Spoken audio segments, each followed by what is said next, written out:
আমি রমজান মাসে দিনের বেলায় আমার স্ত্রীর সাথে ফিজিক্যাল ইন্টিমেসিতে চলে গেছে ভুল করে ফেলছি। আমরা জানি যে রমাদানে আমরা কিছু কাজ করতে পারি না।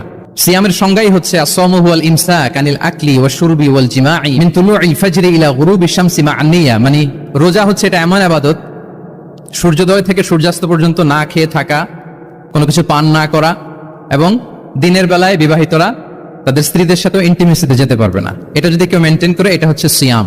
তো সাহাবী বলি, ইয়া রাসূলুল্লাহ, আমি তো শেষ, আমি তো দিনের বেলা ভুল করে ফেলছি, আমি তো আমার স্ত্রীর সাথে মেলামেশা করে ফেলছি, এখন কি করব? তো এটার আবার একটা বড় পেনাল্টি আছে। আপনারা যারা জানেন যে ইচ্ছাকৃত রোজা ভাঙলে কাজাও করতে হয়, কাফারাও দিতে হয়। কাজা মানে একটা রোজার জন্য একটা রোজা, আর কাফারা মানে হচ্ছে আরো 60টা রোজা রাখতে হবে। কয়েকটা জিনিস আছে, বেসিক্যালি 3টা।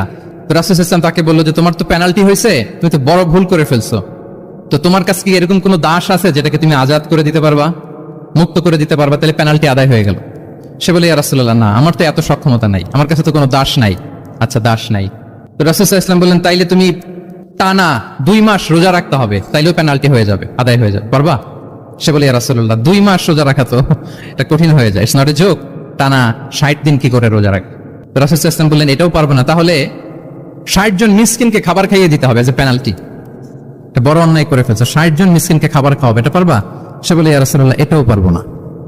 তাহলে কয়টা অপশন দিয়েছিলেন রাসূল সাল্লাল্লাহু আলাইহি ওয়াসাল্লাম? আওয়াজ করে বলেন তো কয়টা?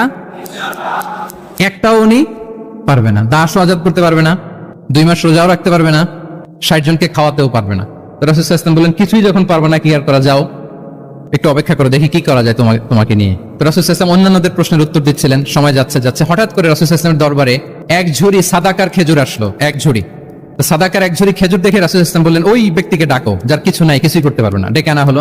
রাসূল সাল্লাল্লাহু আলাইহি ওয়াসাল্লাম বললেন, যাও, তুমি তো কিছুই করতে পারবে না, এই 1 ঝুড়ি চ্যারিটির খেজুর, সাদাকার খেজুর তুমি গরিবদের মাঝে বিতরণ করে দাও, তাসাদ্দাক বিহা, এটা বিতরণ করে দাও, তাইলে আশা করি আল্লাহ তোমাকে মাফ করবে। তো এই সাহাবী বলে, ইয়া রাসূলুল্লাহ, আলা আফকারা মিন্না ইয়া রাসূলুল্লাহ, আমার চেয়েও গরিব কাউকে খুঁজে বের করে দান করতে হবে? রাসূল সাল্লাল্লাহু আলাইহি ওয়াসাল্লাম বললেন, হ্যাঁ, গরিবকেই তো দিতে হবে।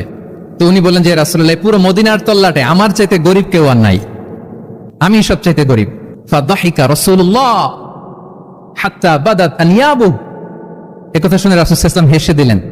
এত হেসে দিলেন যে রাসূল সাল্লাল্লাহু আলাইহি ওয়াসাল্লাম এই পাশের চোয়ালের দাঁত দেখা গেল। এত বেশি হাসেন না উনি, নিজেকে ধরে রাখতে পারলেন না, হাসি আটকে রাখতে পারলেন না। ফাদাহিকা রাসূলুল্লাহ, হেসে দিলেন। হাত্তা বাদাত আনিয়াবু, ওনার দাঁতের এপাশ ওপাশ দেখা গেল। তো রাসূল সাল্লাল্লাহু আলাইহি ওয়াসাল্লাম বললেন, যাও, দাস মুক্তি করতে পারবে না, 2 মাস রোজাও রাখতে পারবে না, তারপরে 60 জনকে খাবারও খাওয়াতে পারবে না, এখন দিলাম চ্যারিটির 1 ঝুড়ি খেজুর, এটা গরিবদের মধ্যে দান করে দাও। তুমি বলো যে তোমার চেয়ে গরিব আর কেউ নাই, তো কি করা, যাও তুমি তোমার ফ্যামিলি নিয়ে এটা খাও, তোমার ফ্যামিলির মেম্বার্স যারা আছে এদেরকে নিয়ে এটা কি করো,